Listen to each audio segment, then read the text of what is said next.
eteenpäin etsimään hevosia. Täällä on hirmuinen usva. Vai sumu? Mä en vieläkään tähän ikään mennessä tiedä mikä se on. Ville! Silli! Tulkaa! No hei! Kuka se on täällä ollut? Kuka niin? Mikä minä näen sinun täällä? Voi ei, sulla on takiaisia tukassa. Hei, sä tuppia. Honey free! Ja tuolla näette vähän tuota kaaosta. Mä vaan roudasin kaikki tavarat. Firman tavarat ei ole vielä siis edes kaikkia, ei ole postitusasioita ja muita haettu, mutta nostin ne vaan tonne keittiölattialle. Ensimmäinen vapaa maanantai 3 kuukauteen. Vitsi! Mikä tunne? On 2 puhdasta ikkunaa. Mä oon nyt kuunnellut semmoista miestä nimeltä Alex Hormozi. Ja hän on tämmönen businessvalmentaja. Ja mä oon todella rakastunut hänen tapaansa esittää asiat mahdollisimman yksinkertaisesti ja ytimekkäästi ja virtaviivaisesti, suoraviivaisesti. Ei mitään krumeluureja eikä häksejä, vaan ihan niin kuin itse asiaa. Ja vaikka hän puhuu bisneksestä, niin mä oon kyllä löytänyt sieltä paljon asioita tämmöiseen niin kuin ihan normielämään. Ja hän puhuu tämmöisestä porkkana- ja keppi-metodista, mitä meillä käytetään yleisesti oppimisessa, kaikessa. Ja hän puhuu siinä yhdestä tutkimuksesta, että jossa oli tämmöinen tutkija tutkinut semmoisia lapsia, joilla oli oppimisvaikeuksia. He ei meinannut oppia millään lukemaan, että se oli tosi vaikeaa. Ja heitä oli yritetty ensin näillä perusmetodeilla, eli mennään kouluun, no siellä ei osata lukea, annetaan läksyjä, joka tuntuu rangaistukselle, eli sille kepille, koska se on niin vaikea asia. He ei hahmota sitä, ja sen jälkeen, jos he ei vieläkään opi, niin he jää luokalle, eli siinä on rangaistus taas. No sitten, että kun he oppii lukemaan, niin he pääsee luokaltaan kavereiden mukana, joka on taas sitten se palkinto siellä. Eli keppiporkkana. Ja sitten tämä tutkija oli tehnyt semmoisen, että hän oli ottanut kasan näitä oppimisvaikeuksissa olevia lapsia. Ja hän oli kehittänyt semmoisen pelin, jossa tämä peli oli semmoinen, että siitä sai aina pisteen jokaisesta luetusta sanasta, jokaisesta oikein luetusta sanasta. Ja jos luki sen väärin tai ei osannut lukea, niin ei tapahtunut mitään. Siitä ei häpäisty, siitä ei rangaistu, siitä ei tapahtunut yksinkertaisesti mitään. Ei tullut pistettä, mutta ei tapahtunut mitään muutakaan. Ja nämä lapset oli sitten jossain vaiheessa huomannut, että siitä väärästä tavasta tai väärästä sanasta tai luetusta ei tapahdu mitään. Mutta oikein luetusta sanasta saa pisteen. Ja nämä pisteet kerrytti sitten jotakin, että siinä mentiin kohti jotakin palkintoa aina sitten. Päästiin niin kuin ikään kuin seuraavalle levelille tässä pelissä. Ja se olikin ruvennut motivoimaan näitä lapsia siihen, että jokaista sanasta saa pisteen ja pääsee lähemmäs tuota palkintoa. Mutta ei tarvitse pelätä rangaistusta. Niin, sitten kun pääsi sinne seuraavalle levelille, siinä tuli se palkinto. Sen jälkeen se taso kasvoi. Piti niin kuin lukea muutama sana. Ja siitä sai pisteen. Että se niin kuin, aina kun pääsi sinne välipalkintoon, niin sitten vähän leveli vaikeutui. Niin kuin tasohyppelypelissä vaikka. Ja jossain kohtaa kun ne palkinnot harveni, mutta se tarina itsessään rupesi viemään niitä lapsia mukanaan. Ja se tarina itsessään rupesi olemaan se palkinto, koska heistä oli mahtava lukea sitä tarinaa ja tietää, mitä siinä tapahtuu. Niin mun mielestä oli ihan nerokas niin kuin tutkimus ja esimerkki siihen, ja mä ajattelin ruveta tätä käyttämään oman elämääni tällä tavalla, että vaikka minun tällä hetkellä kaiken järjen mukaan pitäisi olla tekemässä minun ALV-uudistuksia ja hinnanmuutoksia verkkokauppaan, jotta mä saisin sen auki. Ja mähän päätin, että mä siivoon tämän kohan, että mihin noin mun laatikot, firman laatikot tulee. Mutta ennen sitä, että kun ne laatikot tulee siihen eteen, niin mä siivon tai pesen nämä ikkunat. Koska ne laatikot tulee tähän tielle, niin mun ei tarvi sitten siirtää niitä. Et ihan periaatteessa loogista, mutta kuitenkin silleen, että mun ei olisi välttämättä tarvinnut tehdä tätä nyt.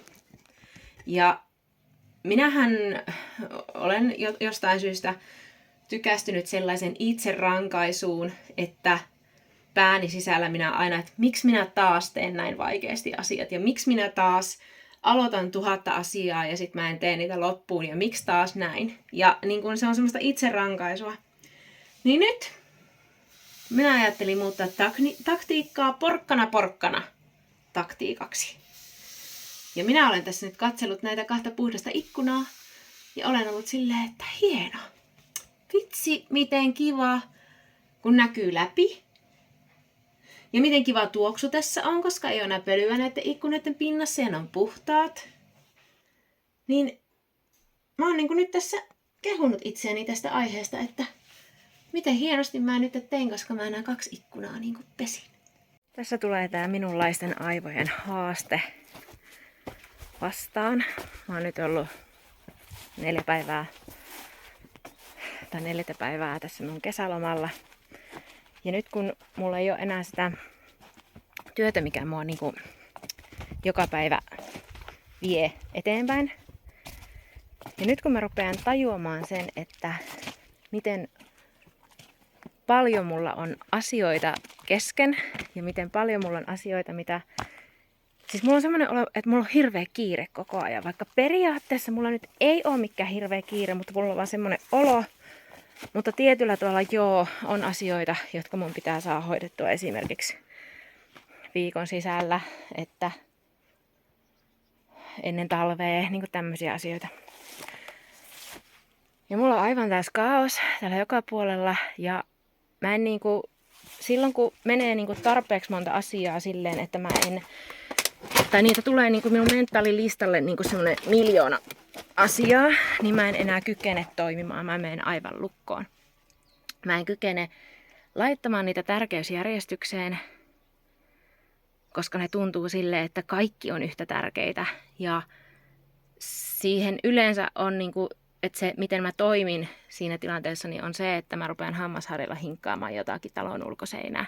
Siis jotakin, mä jostain syystä menen semmoiseen asiaan, mikä ei todellakaan ole tärkeysjärjestyksessä ensimmäisenä eikä toisena. Eikä todennäköisesti tärkeä ollenkaan. Ja nyt mä ajattelin ensin, että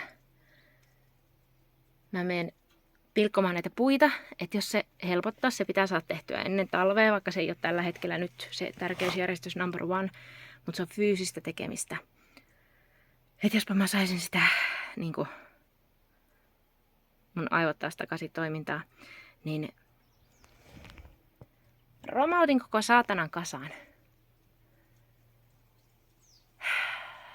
Just semmonen, että no niin.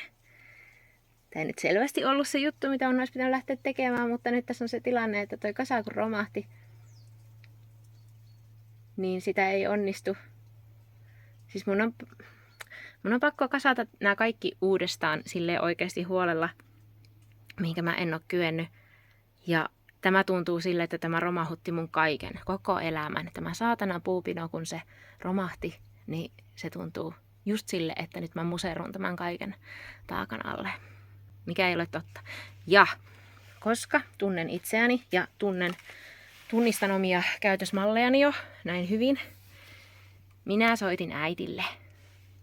Ja minä sanoin äitille, että nyt en kuule tiedä, nyt tarvin apua. Ja mähän on ollut semmoinen, että mä en ota apua vastaan, koska mulla tulee aina semmoinen olo, että mun pitää pärjätä itekseen. Että mun pitää pystyä hoitamaan aikuisena ihmisenä nämä itekseen. Mutta kun mä tiedän jo omista aivoistani sen, että mulla menee suhteettoman kauan aikaa siihen, että mä pääsen tämmöisestä olotilasta yli. Joten mulla on siis tilanne tuolla sisällä se, että se on täydessä kaauksessa. Mä en todellakaan tiedä, kuinka mä mahdun kaikkien, siis mulla on nyt auto täynnä firman tavaroita, mulla on talo täynnä firman tavaroita, niin kuin pahvilaatikoita joka puolella. Mä en tiedä yhtään, miten mä mahdun sinne niiden tavaroiden kanssa, koska ne on lisääntynyt tämän kesän aikana valtavasti, koska firmani vähän isoni tässä kesän aikana.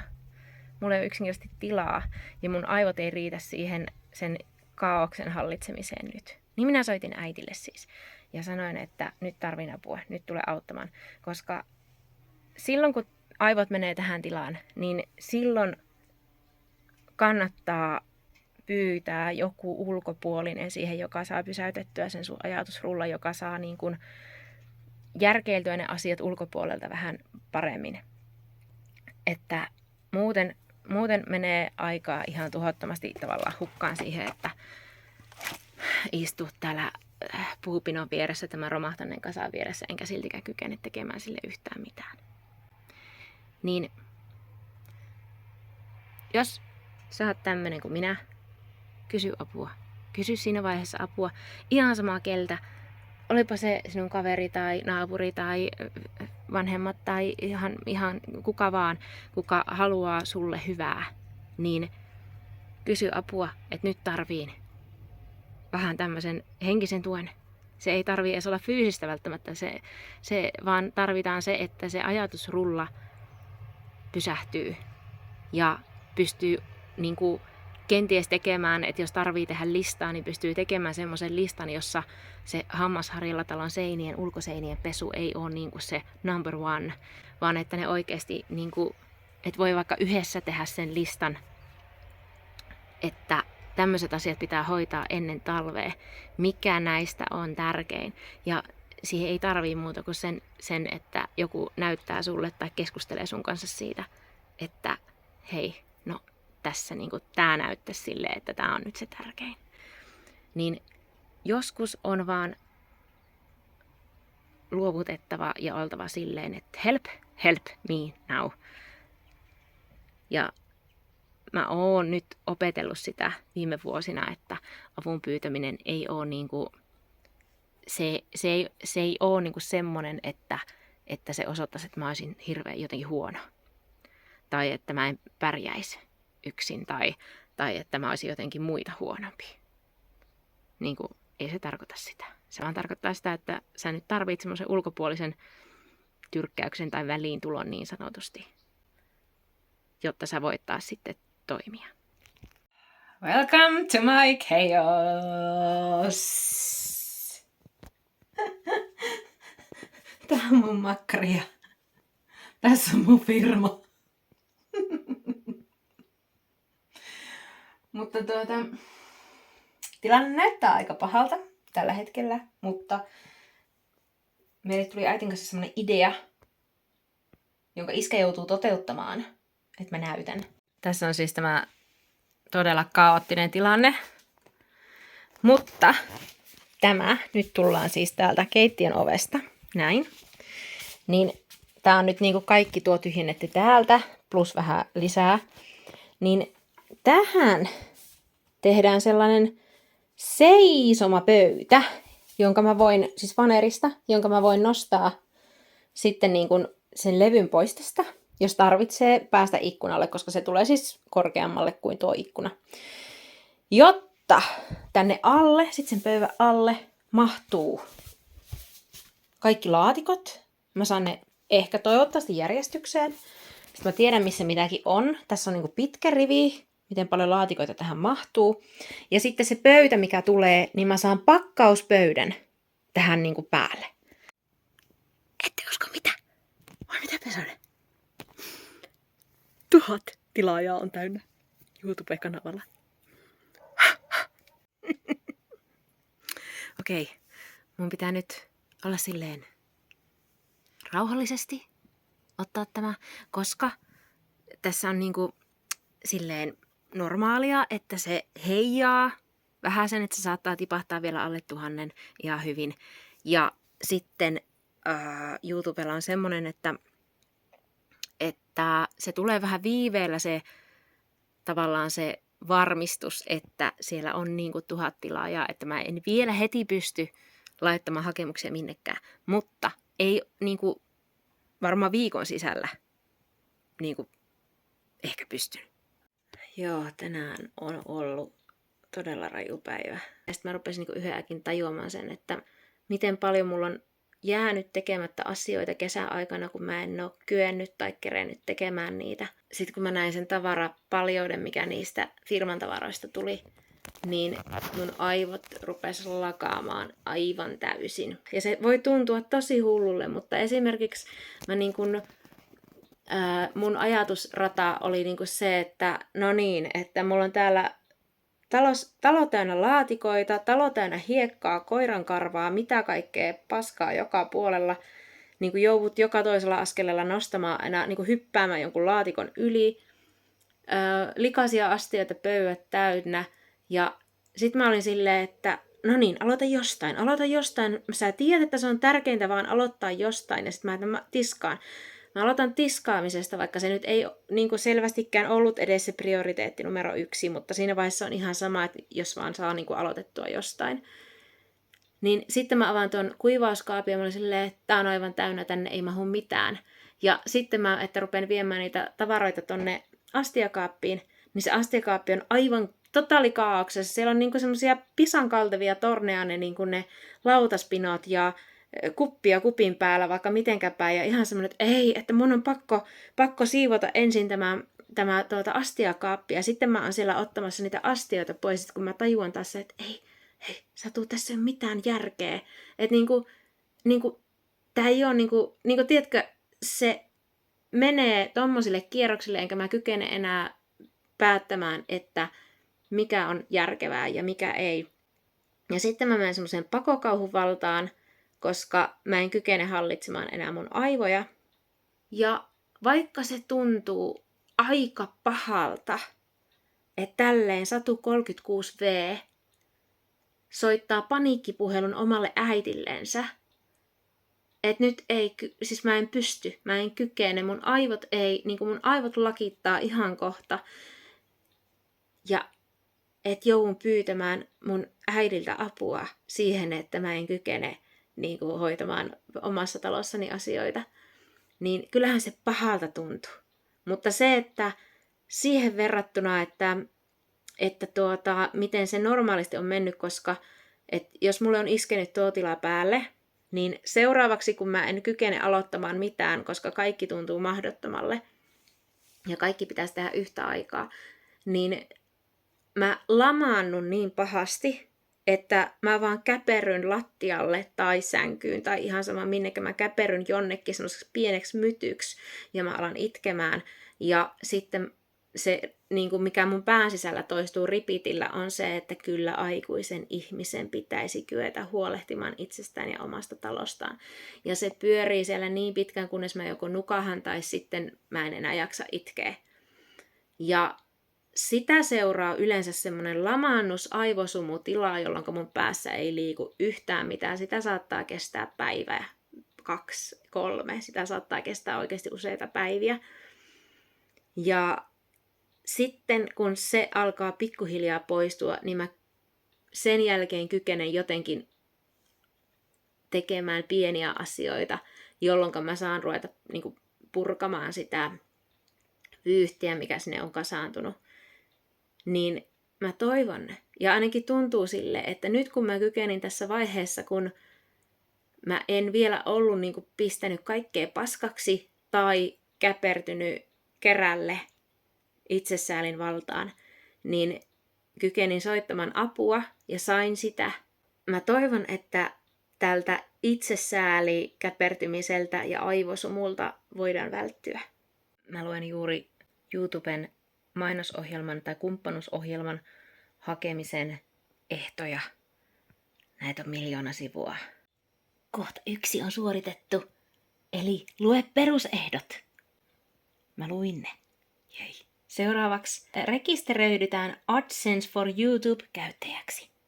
Vaihe 3 on sitten se, että YouTube tarkistaa minun kanavan sisällön, että onko se kaupallistamiskäytäntöjen mukainen.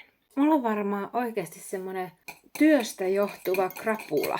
Tai sosiaalisuudesta johtuva krapula. Siis vaikka mä tiesin, vatkaan kermaa, niin vaikka mä tiesin, että saattaa jossain tuntua tämän kesän jälkeen, niin mua yllättää silti, miten loppu mä oon. Aivan järkyttävää on tämä olotila. Ja mä en todellakaan tiedä, että mulla on semmoinen olo, että mun tekisi mieli tehdä asioita, mutta mä oon vaan niin loppu, että mä en jaksa. Tai kykene. Ja sitten mä oon silleen, että no niin, että sä tiesit, että mä saattaa... Nyt lopeta se vatkaaminen, kun se kohta juoksettuu on voita se. Niin tiesin, että tulee olemaan jotakin oirehdintoja ehkä, että vedin niin kuin itselleni niin tiukoille tuon kesän. Ja nyt niin kuin vähän semmoinen, että no niin, anna sitten itsellesi aikaa ja rentoudu ja nuku. Niin mä en ole mitään muuta tehnytkään kuin nukkunut. Mä oon nukkunut 12 tunnin yöunia, plus vielä ottanut päikkäreitä siihen lisäksi. Aivan niin kuin... Mä jos heräsin. Mutta mulla oli tullut sähköposti, että nyt minut on hyväksytty siihen YouTube-kumppanuusohjelmaan. Niin siihen meni 2 päivää, vaikka siellä luki, että saattaa mennä jopa 2 kuukautta. Hirveän nopeeta. Se mitä mä oon nyt tekemässä, niin mä oon lukemassa täällä että miten laitetaan ne mainokset päälle ja tänne pitää laittaa kaikkia mahdollisia verotusjuttuja, että veroprosentteja ja kaikkea muita tämmöisiä näin. Niin kaikkea tämmöistä on hyvä tehdä 7 aikaa aamulla. Well, thank you. Tilanne ei ole vielä selvä täällä mun makkarissa, mutta kahtokaa. Siinä on seisomapöytä. Siellä on hyllyt. Niinkön on vielä osa tavaroista silleen, että mä en todellakaan tiedä, minne mä näiden kaikkien kanssa mahun, mutta suurin osa mun firma on täällä alla. Mua ärsyttää, että mä en oo tällä viikolla ollut semmonen oma kykenevä itseni, vaan mä oon ollut tosi heikko. Tietyllä tapaa kannateltava. Tosi stressaantunut. Ja monella tapaa tää viikko on ollut vaikeampi kuin yksikään työviikko, jolloin väsytti paljon. Koska nyt mä oon joutunut kohtaamaan ne asiat, jotka joutuu kohtaamaan silloin, kun vetää itsensä liian tiukille. Mä yritän hyväksyä sen asian, että mä oon aina niinku identifioitunut tosi vahvaksi ihmiseksi. Ja mä oon joutunut viime vuosien aikana opettelemaan semmoista pehmeyttä ja tietyllä tapaa heikkoutta. Se vieläkin toisinaan ärsyttää mua ihan suunnattoman paljon. Koska en mä nyt tiedä, haluaako kukaan olla heikko. Mutta koska ollaan ihmisiä, niin se nyt vaan on väistämätöntä. Mieluummin, jos tulee heikko hetki, niin mieluummin sen tuntee just silloin, eikä yritä piilottaa sitä sinne näennäisen vahvuuden alle. Tällä viikolla on tapahtunut paljon toipumista, joka on aina rankkaa. On ihan ok olla heikko, mutta samaan aikaan voi silti niin kuin viedä niitä asioita eteenpäin, mitä pitää viedä eteenpäin. Että niin kuin, tietyllä tavalla on ok olla heikko, mutta ei ole ok pyöriä itsesäälissä. Niin kuin ehkä semmoinen. Koska se ei hyödytä yhtään mitään. Se itsesääli. Ja mä tiedän, että mun itsesääli tulee tällä hetkellä ihan siitä, kun mulla on niin heikko olo. Mä en tykkää pyytää apua. Se saa mut tuntemaan oloni todella heikoksi ja semmoiseksi, että mä en pärjää. Vaikka mä yritän kuinka sanoa itselleni, että hei, jokainen meistä tarvitsee apua joskus. Jokainen meistä rasittuu joskus niin paljon, että on hyvä saada siihen apua silloin. niin se ei silti tee sitä helpommaksi. Ihan paskallehan se tuntuu, siis niin kuin ihan oikeasti tuntuu paskalle. Mutta minkäpä sitä sillekään voi. Tää on vaan niin kuin ottaa vastaan se, että nyt en oo ehkä ihan parhaimmillani, mutta oon parhaimmillani silleen, että kun on heikko olotila. Niin. Minkä mä muuten voin? Niin kuin millekään. Kyllä se menee ohi, koska tämäkin hetki menee ohi. Ja mä tiedän, että tämäkin tila menee ohi jossain vaiheessa. Toivottavasti tämä ei ollut semmoinen masentava jakso. Ajattelin, koska ihmisillä on tällaisia erilaisia vaiheita, varsinkin naisilla. Oikeasti mä oon 36-vuotias ja nyt vasta kuulin tällaisen asian, että nainen käytännössä muuttuu 4 kertaa kuukauden aikana. Ihan niin kuin toiseksi ihmiseksi käytännössä 4 kuukaudessa, koska hänen hormonitoimintansa vaihtelee niin suuresti joka ikinen kuukausi. Niin se, että jos välillä ei pysy itsekään mukana siinä, että mitenkä itsellä menee, niin ehkä se on vaan silleen niin kuin hyvä, että ei yritä silotella sitä, että mulla menee koko ajan niin hyvin, että tässä vaan porskutetaan eteenpäin, tapahtuu mitä tahansa, koska ei ole huonoja päiviä ja aina saan aikaiseksi ihan hervottomasti asioita. Ja on tosi tehokas ja näin päin pois. Ei se ole semmoista. Koska mä oletan, että joku muukin tuntee samalla tavalla, että mä en voi olla ainut, jolla heittää näin kärrynpyörää välillä. No 4 kuukaudessa, sanotaanko näin. Niin. Se, että ei sitä auta niinku piilotella.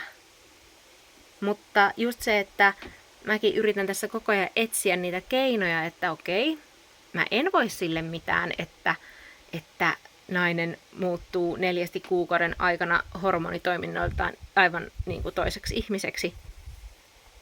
Ja se, mitä mä voin, on, että mä opin kuuntelemaan niitä olotiloja, tunteita, mitä minun kroppa sanoo, ja opin antamaan minun keholle ja mielelle just silloin sitä, mitä se tarvii, just siinä olomuodossa, missä se milloinkin on. Mä en osaa kuunnella vielä sitä, että mitä minun keho milloinkin tarvitsee, koska se, että jos mä tarvitsen nyt jotakin, niin se ei välttämättä päde enää 2 viikon päästä, että tarvinko mä silloin sitä samaa asiaa. Niin tämmöistä itseopettelua. Koko elämä, itsensä tuntemista. Ja mitä vanhemmaksi tulee, niin sitä taas joutuu niin kuin oppimaan uudestaan ja uudestaan itseään kuuntelemaan, että mitä tarvii milloinkin. Tämä viikko on ollut jännittävä. Tää on ollut rankka ja raaka. Ja toisaalta tosi aikanaan. No hei! Mitä? Mikä? No mikä on? No ei oo nyt sulle mitään. Ei oo. No anteeksi. No täällä on tämmösiä, en mä tiedä tykkäät sä näistä, et sinä tykkää näistä. Rukolaa. Tykkäät sä niistä? Tykkään. No okei. Okei sitten. Niin. On ollut semmonen vuoristorata viikko. Ei se mitään. Tämmönenkin tarvittiin nyt tähän hetkeen. Todennäköisesti opettaa minua kuuntelemaan itseäni taas paljon paremmin kuin ennen. Katellahan kuulkaa seuraavalla kerralla. Hyvä. Näkemisiin seuraavaan kertaan.